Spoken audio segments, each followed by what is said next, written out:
What if I told you that if you stick with me for the next few minutes, I could give you a free pass into the private language of women? Specifically, the words that should make every man stop in his tracks and seriously reconsider where a relationship is heading. You could save yourself years of emotional confusion, draining relationships, and the kind of heartbreak that quietly changes how you trust people. Stay with me because in this video, we're going to uncover the hidden meaning behind certain phrases women say that many men completely misunderstand. These aren't just random comments.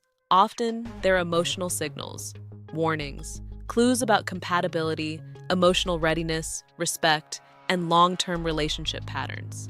When people first fall for someone, logic tends to fade into the background. Attraction is powerful. Chemistry is intoxicating. You notice her smile, her voice, the excitement of being chosen by someone you admire. And because of that emotional high, many men ignore what's right in front of them. Not because they're weak, but because human beings naturally hear what they want to hear. The problem is that words matter. The way someone speaks about relationships, commitment, trust, and emotional responsibility reveals far more than appearance or charm ever could. And if you've ever stayed too long in a relationship that slowly drained your confidence, if you've ever tried harder and harder just to feel emotionally safe with someone, then you already know exactly what I'm talking about. I want you to be honest with yourself while watching this. Have you ever ignored a red flag because you hoped things would change? Have you ever convinced yourself that love alone could fix emotional incompatibility? Let me know in the comments because these conversations matter more than most people realize. Sometimes one sentence can reveal the future of a relationship long before actions catch up. I'm Mary Smith, host of Senior Mindful Living YouTube channel.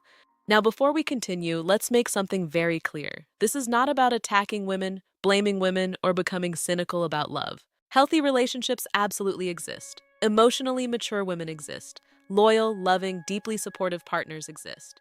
But emotional intelligence means learning to recognize unhealthy dynamics early instead of romanticizing them until they destroy your peace. The goal here is wisdom, not bitterness. The first phrase is this: I don't need a man. Now, on the surface, that might sound empowering. And in many ways, independence is healthy. A woman having her own goals, finances, identity, and confidence is not the issue. In fact, emotionally healthy relationships usually happen when both people are capable on their own. But the deeper question is this: what emotional energy sits underneath that statement? Because sometimes when someone repeatedly says, I don't need a man, they're not expressing independence. They're expressing emotional resistance. There's a difference. Psychologists often talk about defensive independence. It happens when someone has been hurt, disappointed, abandoned, or let down repeatedly, and instead of healing, they build emotional walls. They convince themselves that needing anyone is weakness. The problem is that relationships require interdependence, not dependency, not control, but mutual emotional investment. Think about a man who constantly says, I don't need anybody. Eventually, that mindset creates distance, emotional unavailability, and difficulty building intimacy. The same applies here. A healthy partner doesn't make you feel unnecessary. They make you feel appreciated. A healthy partner doesn't make you feel unnecessary. They make you feel appreciated. Every thoughtful gesture he made was treated as optional. Every sacrifice became invisible. Over time, he stopped feeling like a partner and started feeling like a background character in her life. And that's what many men miss. Relationships are not built through emotional competition. They're built through emotional reciprocity. So if someone repeatedly communicates that your presence adds little value to their life, believe the pattern, not your fantasy of what the relationship could become. The second phrase is one of the most emotionally damaging comparisons a person can make. My ex was better. Let's slow down here because this one cuts deep. Nobody wants to feel compared to a ghost from the past. And yet many people tolerate it because they think, maybe she's just being honest, or maybe if I love her enough, she'll finally let go of him. But unresolved emotional attachment is dangerous in relationships. Research in attachment psychology shows that people who remain emotionally preoccupied with former partners often struggle to fully bond with new ones. Why? Because part of their emotional energy is still facing backward instead of forward. And here's the part many men don't realize. Once comparison enters a relationship, insecurity quietly follows. You begin overanalyzing yourself. You question whether you're enough. You start competing with memories instead of building genuine connection. That creates emotional exhaustion. Now, mature adults can absolutely discuss past relationships respectfully. That's normal. But there's a massive difference between sharing experiences and weaponizing comparisons. A loving partner doesn't constantly measure you against someone else. A loving partner doesn't constantly measure you against someone else. One viewer once shared a story that stayed with me for years. He said every disagreement somehow turned into a conversation about her ex.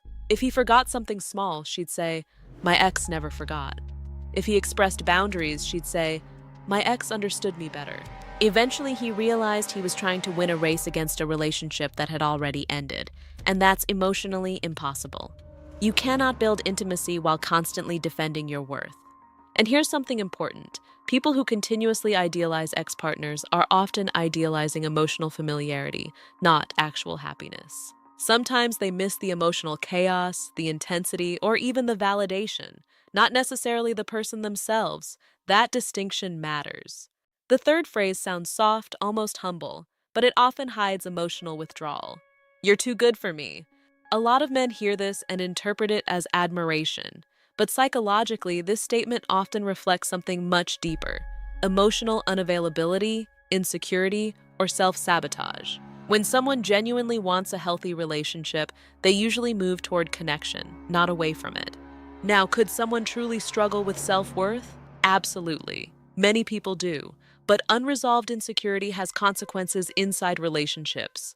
It can create jealousy, emotional testing, distancing behaviors, and chronic instability.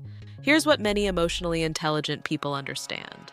Love alone cannot heal someone who refuses to confront their own internal wounds. That's difficult to accept because many men instinctively become rescuers. They think, if I love her harder, reassure her more, stay patient longer, she'll finally feel secure. But relationships built on emotional rescue often become one-sided very quickly. Real partnership sounds different. It sounds like, "I value you and I'm willing to grow with you." Not, "You deserve better than me." And this is where emotional maturity becomes critical. Sometimes people warn you about their limitations before their actions fully reveal them. The mistake is assuming your love can override their self-perception. It usually can't. Now let's talk about another phrase many people ignore completely. "I'm not ready for a relationship." This one is important because people often hear it selectively. They hear, "not ready right now." What the other person may actually mean is, "not ready with you," or "not emotionally available in the way you want." And listen carefully. There's nothing wrong with someone being emotionally unavailable. The problem happens when you ignore their honesty and build false hope around potential. Psychologists call this future fantasy attachment. You become emotionally attached not to what the relationship currently is, but to what you hope it could eventually become. That's why people stay in emotionally confusing situations for years. They fall in love with possibility. I've seen this happen countless times. Someone says they aren't ready, but they still want attention, companionship, intimacy, emotional support, and validation.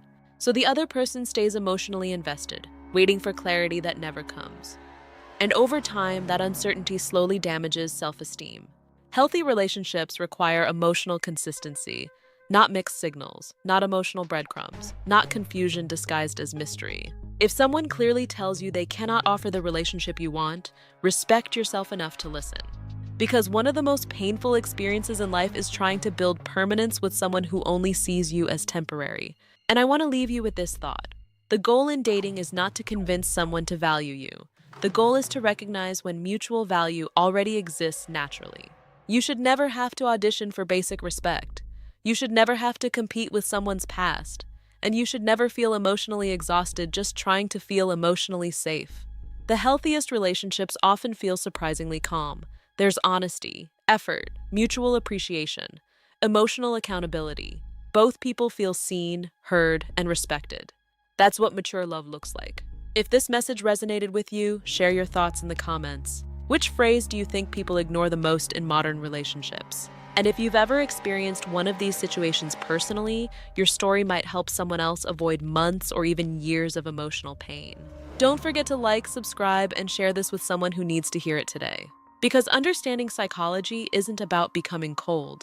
It's about becoming wise enough to protect your peace while still remaining open to real love.